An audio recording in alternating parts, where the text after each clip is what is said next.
Captain Jake Morrison stood at the main window of the human ship Horizon Explorer, watching the stars of the Kepler 442 system grow brighter.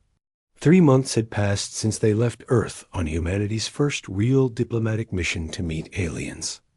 The ship hummed quietly around him as his crew prepared for what would be the most important meeting in human history. "Captain, we're getting another message from the Zephyrian Alliance," said Communications Officer Amy Taylor from her station. "They want to confirm our arrival time." Jake nodded and walked back to his command chair. The Zephyrians had been talking to Earth for 2 years now, ever since human radio signals reached their space. They seemed friendly enough, but they were also very careful about what they shared. There were whole topics they simply refused to discuss. Dr. Lisa Park, the ship's expert on alien life, looked up from her tablet. She had been studying every piece of information the Zephyrians had given them, trying to understand these new neighbors. "I've been going through their cultural files again," she said. "There's still that big gap in their history. Something they call the Great Terror, but they won't explain what it was." Ambassador Claire Davis joined them on the bridge. She was Earth's best diplomat, chosen specifically for this mission. "Every species has secrets," she said calmly. "We'll learn about them when they're ready to share." But Jake had noticed something strange in all their talks with the aliens. Whenever certain topics came up, the Zephyrians would go quiet.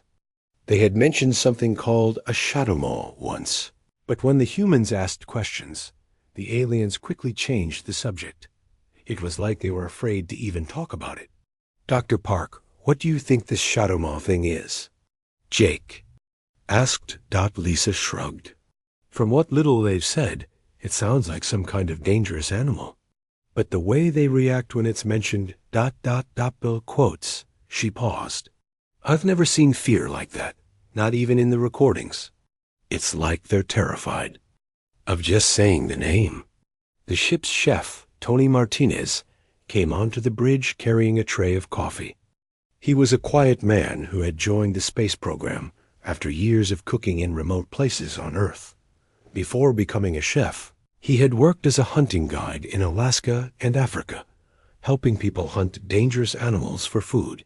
"Did someone say dangerous animal?" Tony asked, setting down the coffee cups. "What kind of dangerous are we talking about?" "We don't know," Lisa replied. "The aliens won't tell us. But whatever this shadow maw is, it scares them more than anything else in the galaxy."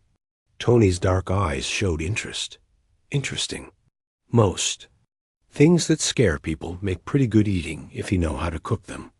Ambassador Davis looked at him strangely. "Tony, we're talking about first contact with alien species. This isn't about food. Everything's about food if you're hungry." "Enough?" Tony said with a small smile. But his expression was thoughtful as he listened to them talk about the mysterious creature. The Horizon Explorer dropped out of faster-than-light travel at the edge of the Zephyr Prime system. Immediately, their screens lit up with incoming ships. The aliens had sent a whole fleet to escort them to their capital world. "Wow," breathed Amy from her communications station. "Look at those ships." The alien vessels were beautiful and strange, built in shapes that no human engineer would have thought possible. Some looked like crystal formations that somehow flew through space. Others appeared to be grown rather than built, with organic curves and surfaces that seemed alive. "This is Captain Morrison of the human ship Horizon Explorer," Jake said into his microphone. "We're honored by your welcome." A voice came back through the speakers, translated by the universal communication system both species had developed. "Welcome, humans. I am Ambassador Veltar of the Chittick people. We have waited long for this meeting." The alien voice was strange, with clicking sounds that the translator couldn't quite handle. But the tone was warm and friendly. Jake felt some of his nervousness fade away. As they flew toward Zephyr Prime, more alien ships joined their escort. Jake counted at least 12 different designs, each one representing a different species in the Zephyrian Alliance. Humanity was about to meet not just one alien race, but an entire community of them. "Captain," Dr. Park said, studying her instruments, "I'm picking up some interesting readings from the planet. There are massive defensive structures all over the surface. Energy shields, weapon platforms, things I don't recognize. Why would they need so much protection?" Ambassador Davis frowned. "Maybe they've had wars in the past. Many species go through violent periods before they develop space travel." But Jake noticed something else in the defensive systems.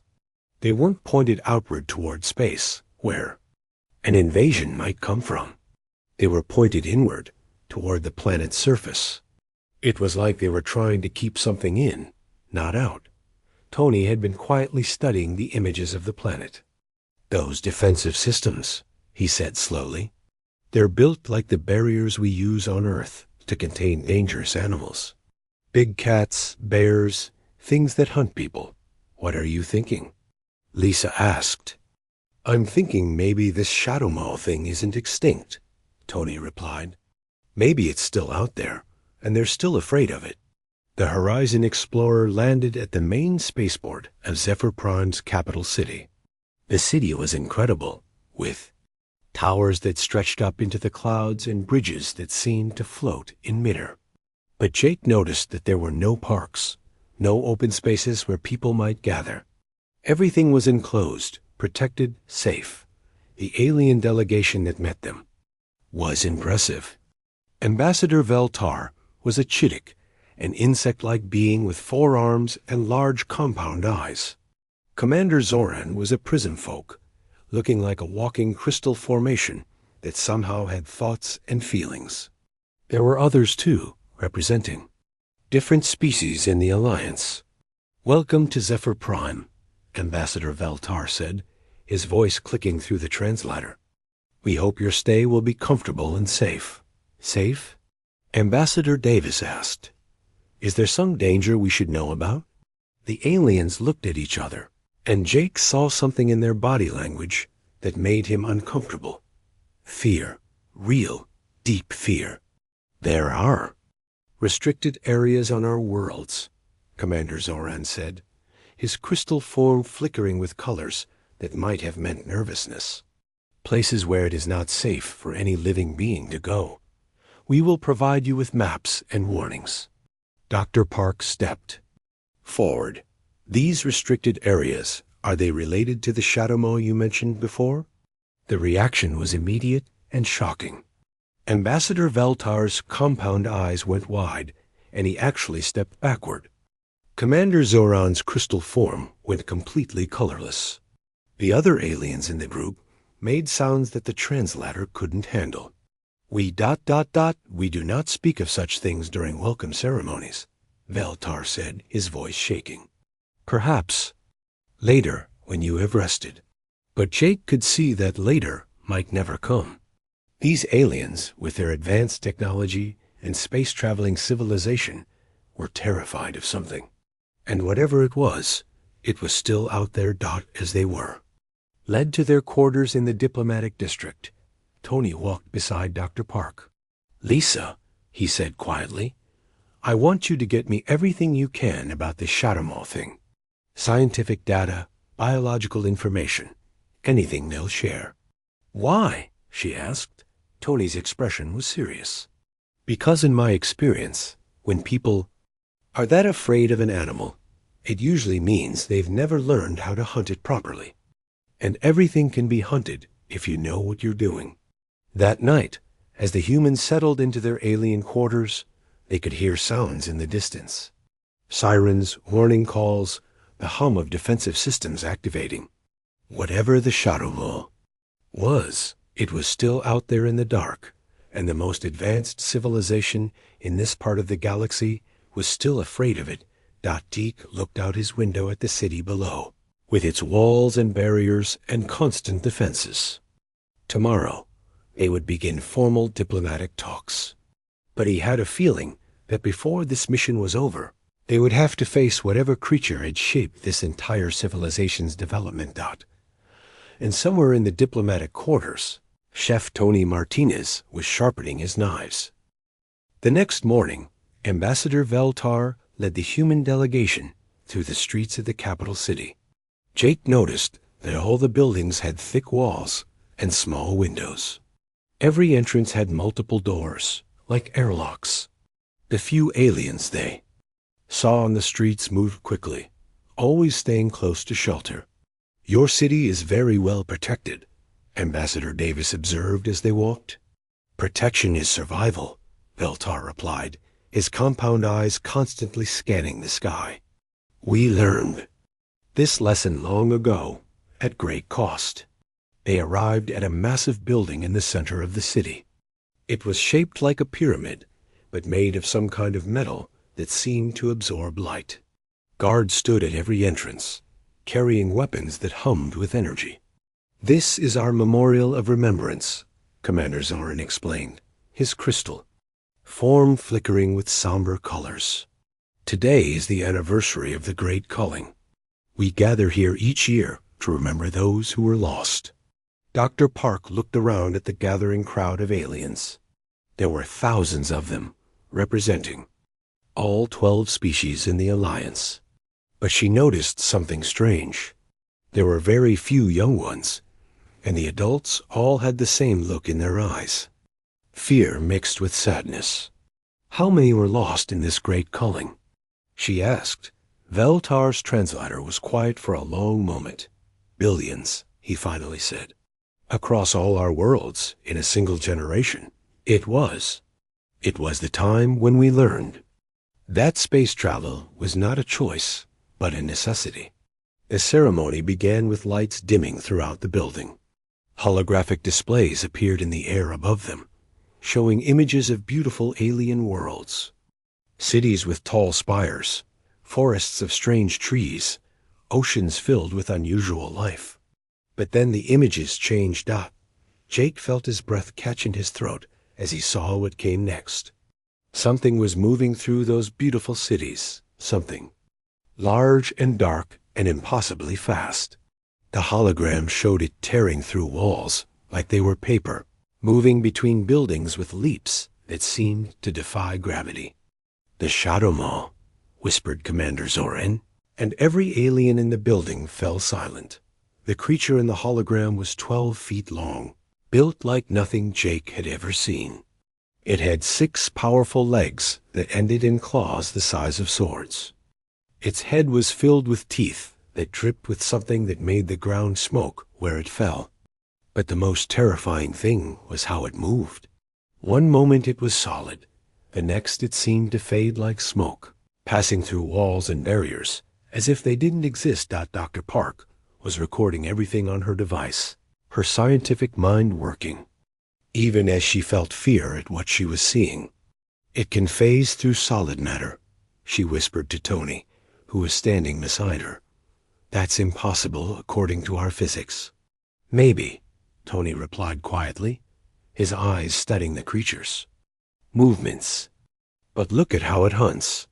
See the way it tests barriers before it phases through them? It's not magic. There are rules to how it works." The holographic display continued, showing attack after attack across multiple worlds. The Shadow Maw moved like a predator that had evolved beyond normal limits. It could survive in the vacuum of space for short periods, allowing it to jump between orbital stations. It reproduced quickly, with females laying dozens of eggs that hatched within weeks. But what made it truly terrifying was its intelligence. The creature learned from each encounter, adapting its hunting strategies. When the aliens built energy barriers, it found ways around them. When they created new weapons, it developed new tactics. "We tried everything," Veltar said, his voice barely audible through the translator. "Weapons, walls, armies, nothing worked. The Shadow Maw treated our greatest defenses like minor inconveniences." The hologram showed evacuation ships leaving, planet after planet. Entire civilizations packing up and fleeing to space, abandoning their home worlds to the creatures that had claimed them. "That's why you developed space travel," Ambassador Davis said, understanding dawning on her face. "Not for exploration or trade, but to escape. 3 of our member species no longer exist, Commander Zoran confirmed, his crystal form dark with grief. The Velmok, the singing pools, the tree shepherds, all extinct, consumed by the shadow maw swarms. Dr. Kevin Ross, the ship's marine biologist, raised his hand. These creatures, do they still exist? Are there active populations? The aliens looked at each other with expressions that needed no translation. Yes, Veltar said finally. 47 worlds in our territory remain under Shadowmaw control. We monitor them from orbit, but we cannot reclaim them. The creatures have had thousands of years to multiply and evolve. Tony stepped forward. I'd like to see your biological data on these animals. Size, weight, diet, reproductive cycles. Several aliens made sounds that the translator struggled with. Commander Zoran's colors shifted to what might have been confusion. Why would you want such information? Veltar asked. Are humans planning to study them? Something like that, Tony replied. On Earth, we have a saying, know your enemy. Doctor. Park began asking technical questions about the Shadowmaw's biology. The aliens seemed surprised by her scientific interest, but they provided what information they had. The creature's hide was nearly impenetrable, made of overlapping scales that could deflect energy weapons. Its blood was acidic, making conventional surgery impossible. It could go weeks without food, but when it fed, it consumed everything, including bones and metal. Fascinating, Dr. Park murmured, taking notes. It's like evolution created the perfect predator. Perfect for killing us, Veltar agreed darkly. But Tony was asking different questions. What does it taste like? He wanted to know. The aliens stared at him in complete silence. Taste? Commander Zoran finally managed. You want to know about taste? Well, yeah, Tony said casually. Everything has a flavor. Big predators usually taste pretty good if you cook them right.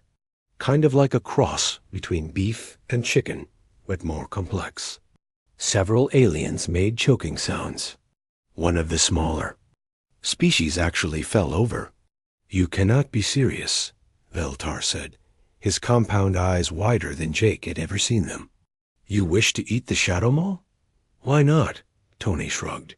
Back on Earth, we eat sharks, bears, big cats, poisonous snakes. Some of the most dangerous animals make the best meals.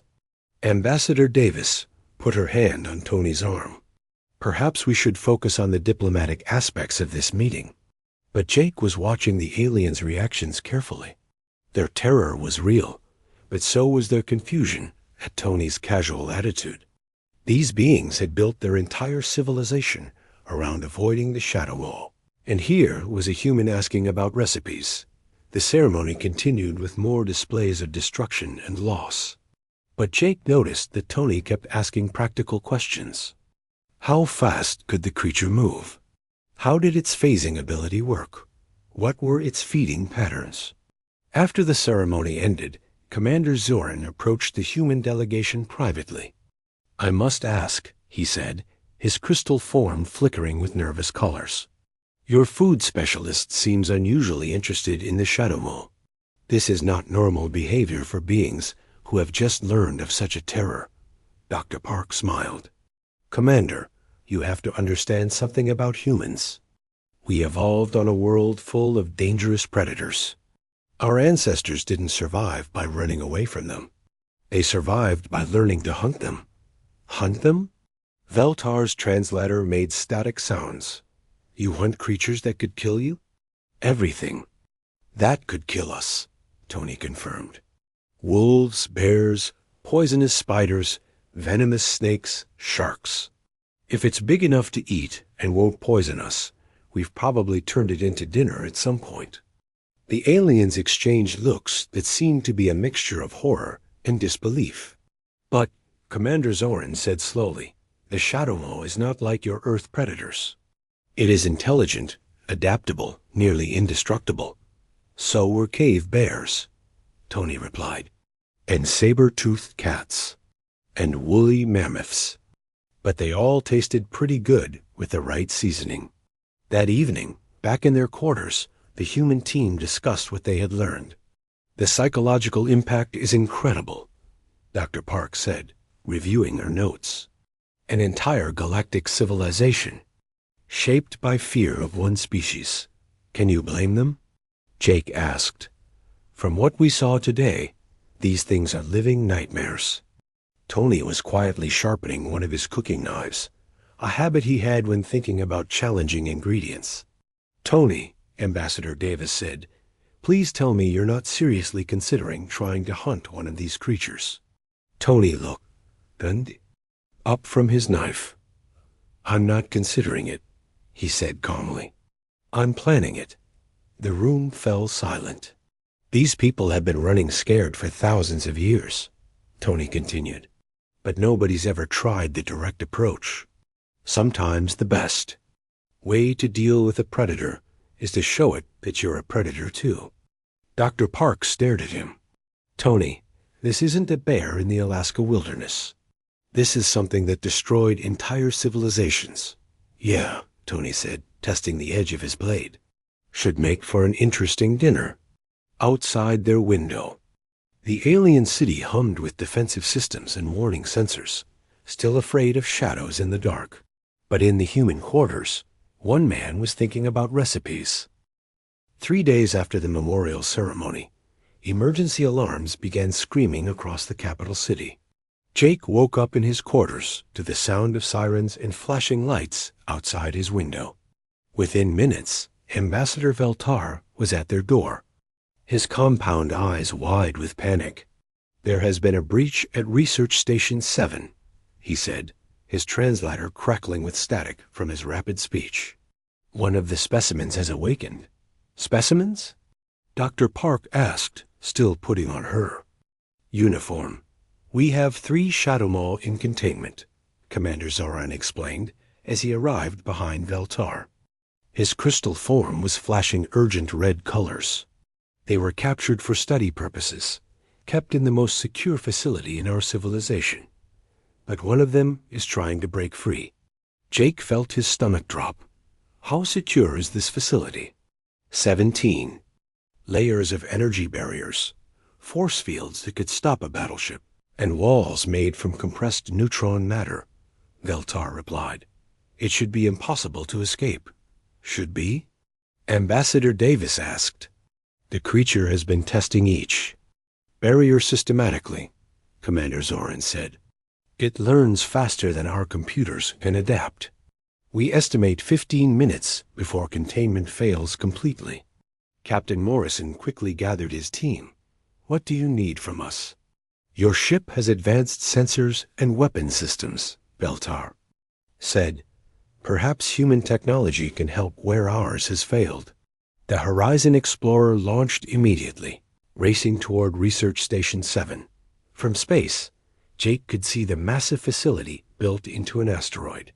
It was surrounded by defense, platforms and energy shields, looking more like a fortress than a research station. "My God," Dr. Park whispered, studying the readings on her screen. "The power output from that place could run a small city. What kind of creature needs that much containment?" Tony had been quiet during the flight, but now he spoke up. "Captain, I want to volunteer for the containment team." Everyone on the bridge turned to stare at him. "Tony," Jake said carefully, "you're a chef. This is a dangerous military operation." "I'm also a hunter," Tony replied. "And I've been studying the biological data Dr. Park collected. I have some ideas about how to handle this situation." Ambassador Veltar made confused clicking sounds. "Food preparation specialist, why would you wish to face the Shadow Maw? This is not a matter of cooking." "Everything's connected," Tony said simply. "Understanding an animal's biology, knowing how it moves, how it thinks, how it feeds. It's all part of the same skill set." Dr. Park looked at him with new understanding. "Tony, before you joined the space program, what exactly did you do?" "Wilderness survival training," Tony replied. I ran hunting expeditions in Alaska, Africa, Australia, places where people went to hunt the most dangerous animals on Earth. Bears that could tear apart a car, crocodiles that had been eating people for decades, big cats that treated humans like snack food. Jake studied his chef with new respect. And you survived by learning to hunt them? Learning to think like them, Tony corrected. A predator's greatest weakness is usually its confidence. They're so used to being the hunter that they don't know how to react when something hunts them back. Commander Zoran's crystal form flickered with what might have been confusion.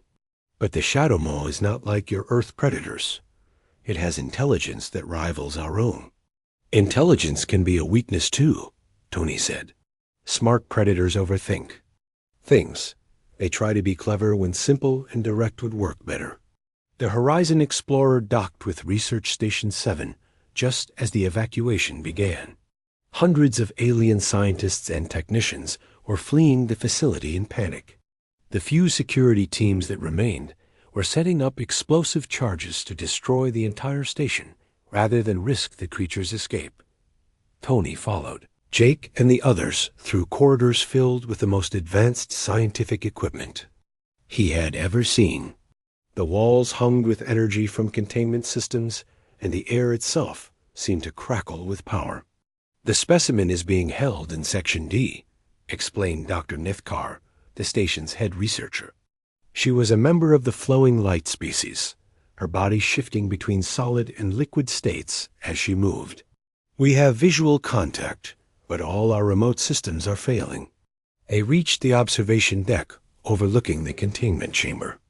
Tony pressed his face against the reinforced viewing window and saw the Shadow Maw for the first time in person. Doc, the creature was magnificent and terrifying.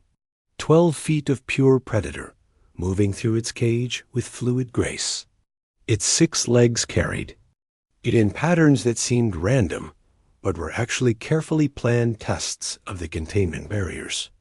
The acidic saliva that dripped from its mouth had already eaten small holes in the supposedly indestructible floor. But what struck Tony most was the intelligence in its movements. This wasn't a wild animal acting on instinct. This was a thinking creature, methodically probing for weaknesses in its prison. Look at how it tests each barrier, Dr. Park said, recording everything. It touches the energy fields just long enough to understand their properties, and moves on. It is learning our defenses faster than we can modify them, Dr. Nithkar confirmed. In 7 minutes, it will have mapped every weakness in the containment system. Tony studied the creature's movement patterns, his hunter's eye cataloging details the others missed. It's favoring its left rear leg slightly. Old injury, probably. And see how it keeps its head tilted to the right? That suggests partial hearing loss on the left side. The alien stared at him in amazement. How can you determine such things from observation alone? Commander Zoran asked. Same way I can tell when a grizzly bear is about to charge or when a lion is preparing to pounce, Tony replied. You learn to read the signs. Suddenly, alarms began screaming throughout the facility. The first containment barrier flickered and failed. It's starting, Dr. Nithkar said, her liquid form rippling with fear. Everyone must evacuate now. Wait, Tony said. Does this facility have food preparation areas? Everyone stopped and stared. At him? Food preparation? Veltar's translator made strange noises. Why do you ask about food at such a time? Because I have an idea, Tony said calmly. But I'm going to need proper cooking facilities. Dr. Park grabbed his arm. Tony, what are you planning? Something that's never been tried before, he replied. These people have spent thousands of years running from this creature. Nobody's ever tried to hunt it properly. You cannot be serious, Commander Zoran said, his crystal form turning pale. You wish to hunt the Shadow Maw? Not hunt, Tony corrected. Cook. The second barrier failed with a sound like breaking glass. The Shadow Maw's head turned toward the observation deck, and for a moment, Tony felt its alien intelligence studying him through the reinforced window. "The kitchen facilities are on level 5, Dr. Nithkar said reluctantly.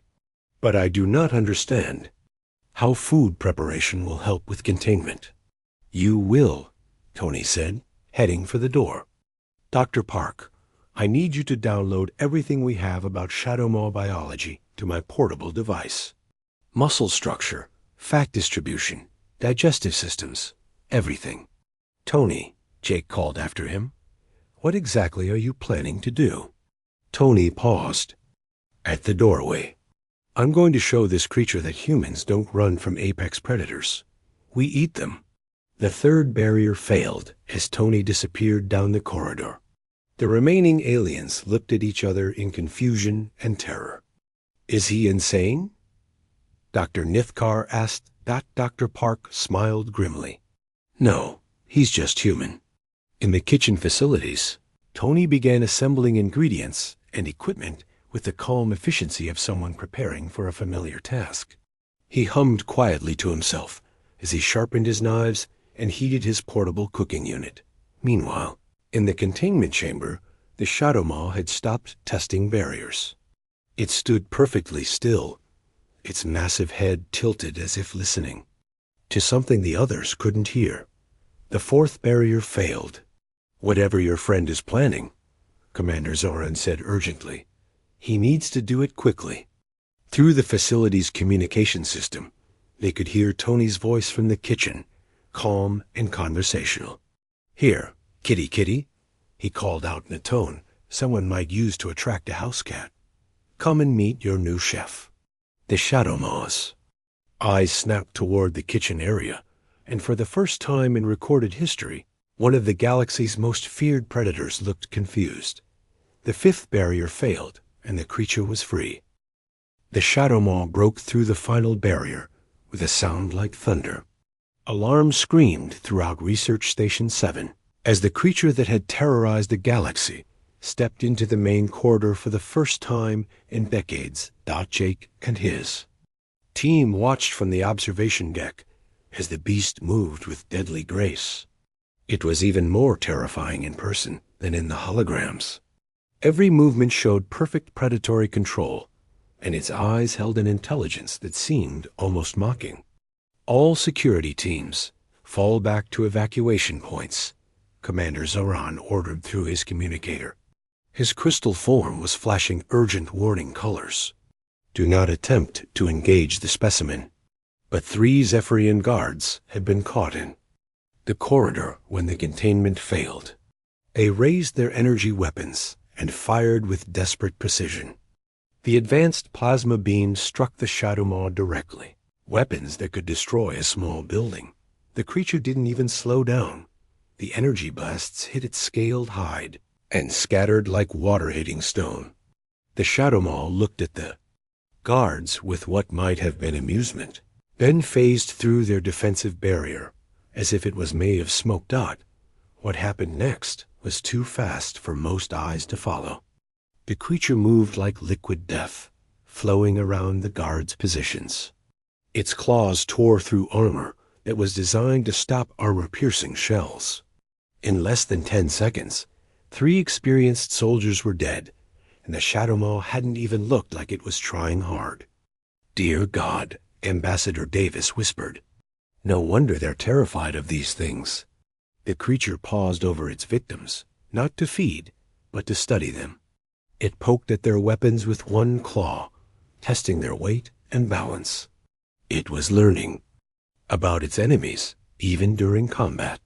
"It's analyzing their equipment," Dr. Park said, her voice tight with scientific fascination and horror. "It killed them, and now it's figuring out how their technology works." From somewhere in the facility, they could hear Tony's voice over the communication system. He was still in the kitchen, and he was singing. Actually singing some old song about cooking dinner, as if he was preparing a meal for friends instead of facing the most dangerous predator in the galaxy. "Is your food specialist suffering from a mental breakdown?" Dr. Nithkar asked, her liquid form rippling with confusion. "No," Jake replied, though he wasn't entirely sure. Tony's always been calm under pressure, but this is beyond anything we've faced before. The Shadow Maw had found a wall-mounted map of the facility. It studied the layout for several seconds, its alien intelligence processing the information. Then it turned and began moving directly toward the kitchen area. "It knows where he is," Dr. Park said. "It's tracking him somehow." "Of course it is."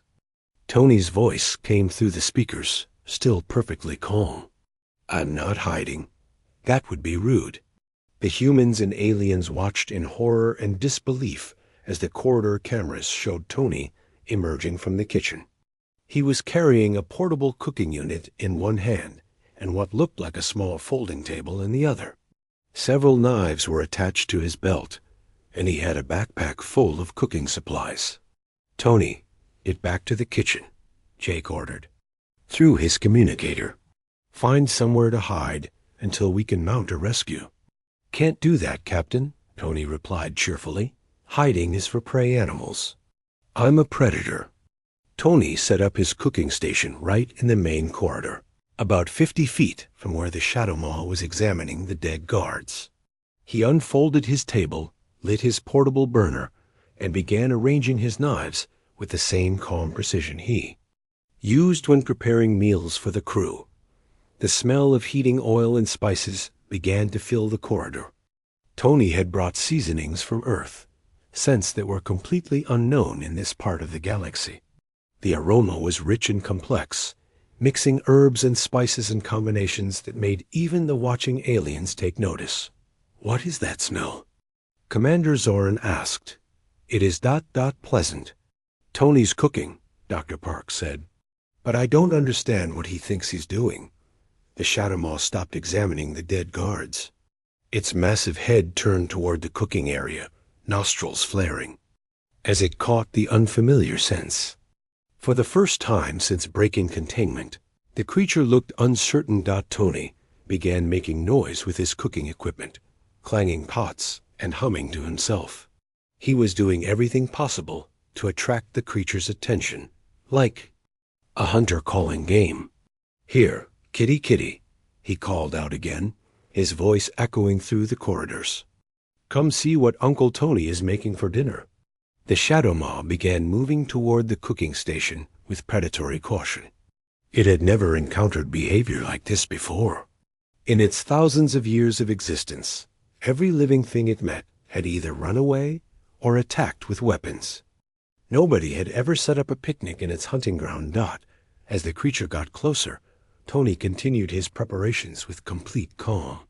He tested the edge of a large knife, checked the temperature of his cooking oil, and seasoned a piece of alien protein he had brought from the ship's stores. "Tony," Jake said through the communicator, "that thing killed 3 armed guards in seconds. What makes you think you can handle it?" "Experience," Tony replied, never taking his eyes off the approaching Shadow Maw. "I've been hunting dangerous animals my whole life. The trick is understanding what they expect." "What do you mean?" Dr. Park asked. "This thing has been the apex predator for thousands of years," Tony explained, still working at his cooking station. "It's used to everything being afraid of it. It expects running, hiding, desperate fighting. It doesn't expect someone to invite it to dinner." The Shadow Maw was now only 20 feet away. It moved like a cat stalking a mouse, every muscle ready to spring into deadly action. But its eyes showed confusion at Tony's behavior.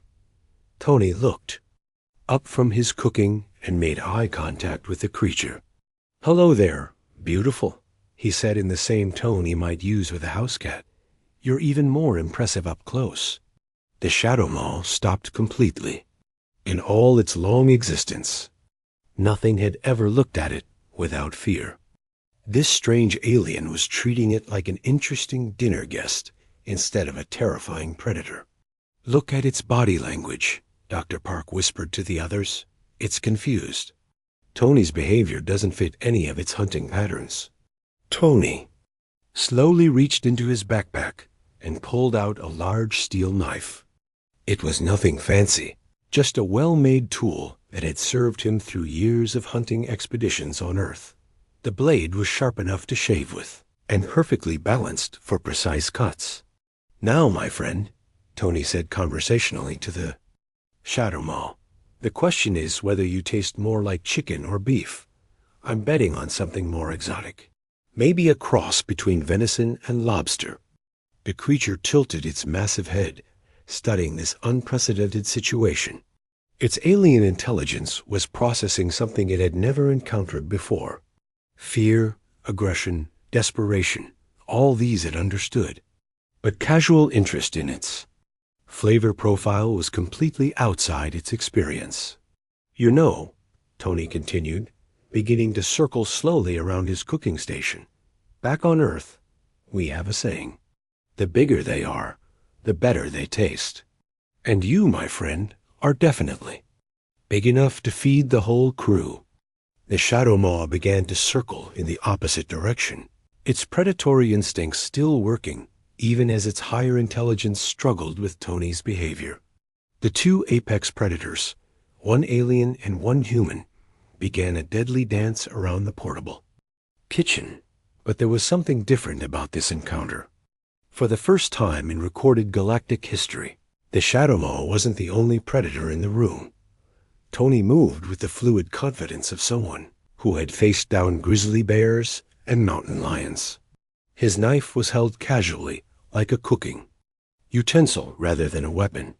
But his eyes never left the creature, and his body was balanced and ready.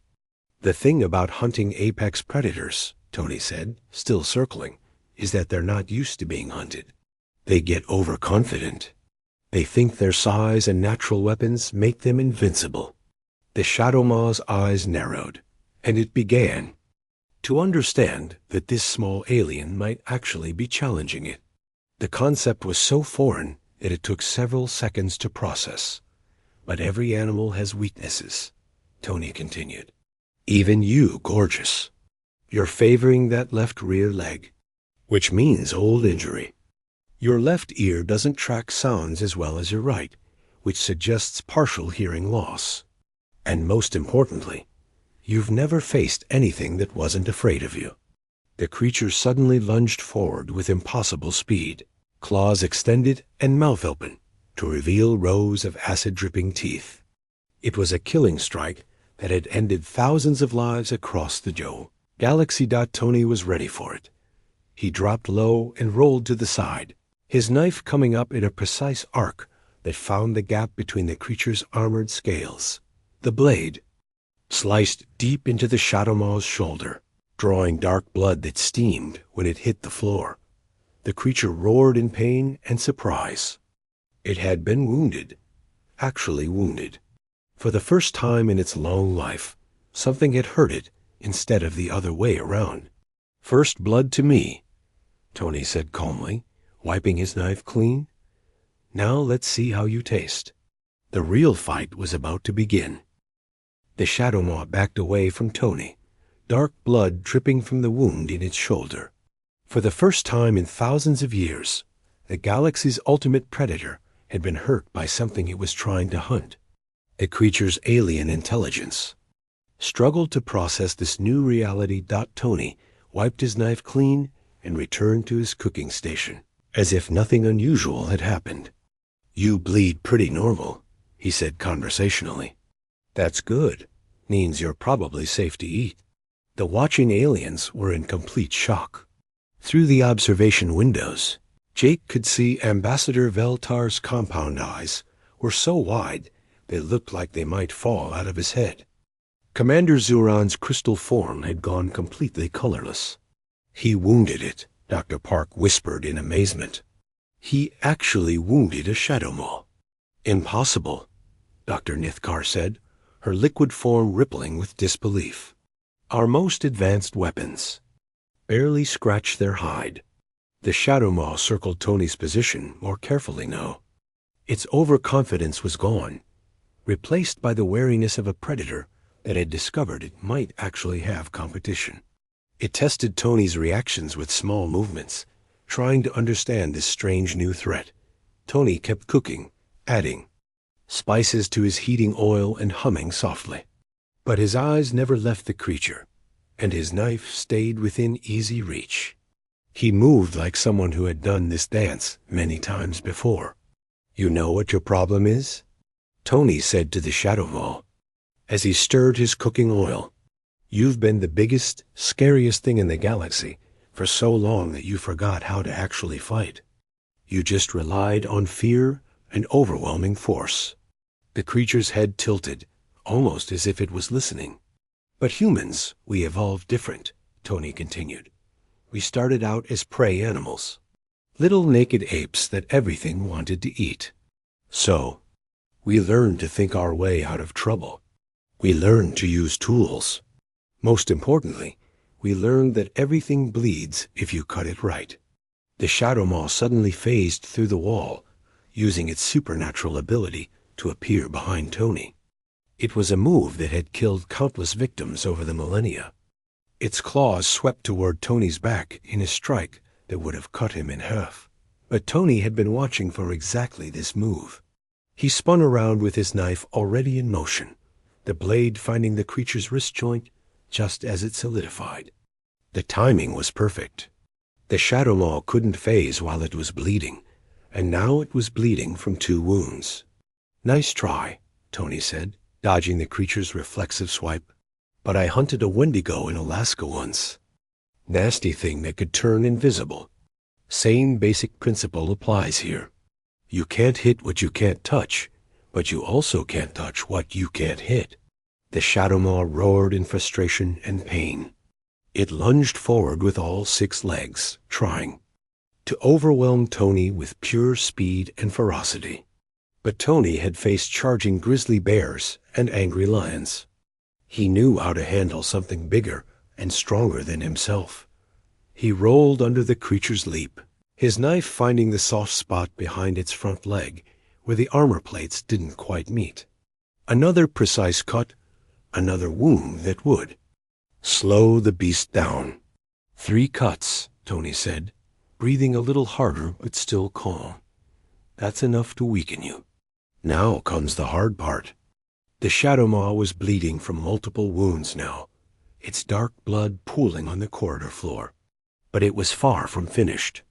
If anything, the pain had made it more dangerous, more desperate. It attacked with everything it had, using its intelligence and natural weapons in combinations that had destroyed armies.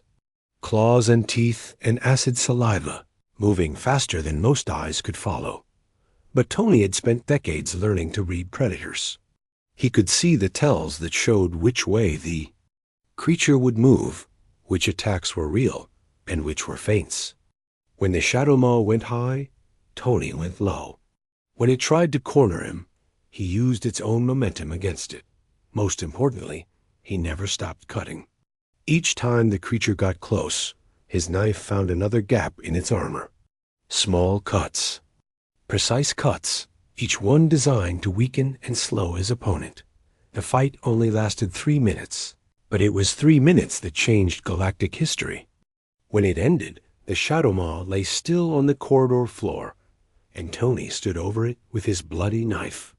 "Well," he said, slightly out of breath, "that was more work than a grizzly bear, but less than that crocodile in Australia." The observation. Deck was completely silent.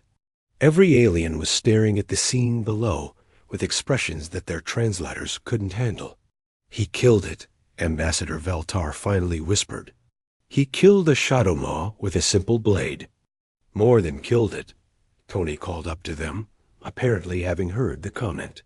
"I'm about to butcher it. Dr. Park, I'm going to need your help with the biology here. I want to make sure I get the good cuts." Dr. Park made her way down to the corridor in a daze. She found Tony examining the creature's body with the professional eye of someone evaluating meat quality. "Look at this muscle structure," he said, pointing to the creature's powerful legs. "This is going to be incredible. Dense, well exercised. Muscle with just enough fat marbling to keep it tender. And the size of this thing means we'll have steaks for weeks." "Tony," Dr. Park said slowly, You do realize you just killed the most feared predator in galactic history. I killed dinner, Tony corrected. Everything else is just details. He began the process of field dressing the carcass with practiced efficiency. Within minutes, he had the creature sectioned into manageable pieces, each cut made with surgical precision. The aliens who came down to investigate moved like people in a dream. They stared at the butchered remains of their ultimate nightmare. As Tony sorted through cuts of meat, "The shoulder steaks will be excellent," he told Dr. Park as he worked. "Nice and lean, but with enough connective tissue to stay juicy. The leg meat will need slow cooking, but it should be incredibly flavorful." Commander Zoran approached cautiously, his crystal form flickering with colors that had no translation. "You are going to eat it?" he asked in a voice barely above a whisper. "Of course," Tony replied, wrapping a particularly choice cut in preservation material. "You don't hunt something this impressive just to waste it. Besides, I'm curious about the flavor profile." "Flavor profile," Veltar repeated in stunned disbelief. Tony looked up from his work. "You know, back on Earth, we have a tradition. When you kill a predator that's been causing trouble, you share the meat with everyone who is threatened by it. Builds community, celebrates the victory." He gestured to the portable cooking station he had set up. "I've got enough here for everyone to try a sample. Consider it a cultural exchange." Within an hour, Tony had prepared the first Shadowmaw meal in galactic history. The aroma that filled the corridor was rich and complex, nothing like anything the aliens had ever experienced. The humans ate their portions with enthusiasm, treating it like any exotic meat they might encounter on a new world. It was tough and gamey, with a flavor that was indeed somewhere between venison and lobster. Just as Tony had predicted, the aliens approached their small portions like they were handling explosives. The first brave soul to try was Dr. Nithkar, whose liquid form allowed her to process the meat safely. "It is ... She paused, her form rippling with surprise. "It is quite good." Word of what had happened spread through the Zephyrian Alliance faster than light-speed communication. The humans who had looked at their ultimate terror and asked about seasoning became instant legends. Within days, requests began arriving from every Shadowmaw-infested world in Alliance space. Not for military assistance or evacuation ships, but for human hunting teams. Planets that had been abandoned for centuries suddenly had hope for reclamation. Tony found himself the most famous human in the galaxy, but not as a warrior or a diplomat. He was famous as the chef who had turned their darkest nightmare into a 5-star meal. 6 months later, the first human Zephyrian restaurant opened on the capital world. The house specialty was Shadowmaw steaks, prepared according to Tony's original recipe. The waiting list for reservations was 3 years long. Captain Jake Morrison stood in the restaurant's kitchen, watching Tony train a team of alien chefs in proper predator preparation techniques. "You know," Jake said, "when we left Earth, I thought our greatest contribution to galactic civilization would be our technology or our diplomacy." Tony looked up from a Shadowmaw roast he was seasoning. "Nope," he said with a grin. "Turns out, it was teaching the galaxy that everything tastes better with the right spices." Outside the restaurant, a line of curious aliens waited, patiently for their chance to taste the cuisine of a species that had looked at their ultimate predator and seen dinner. The galaxy would never be quite the same again.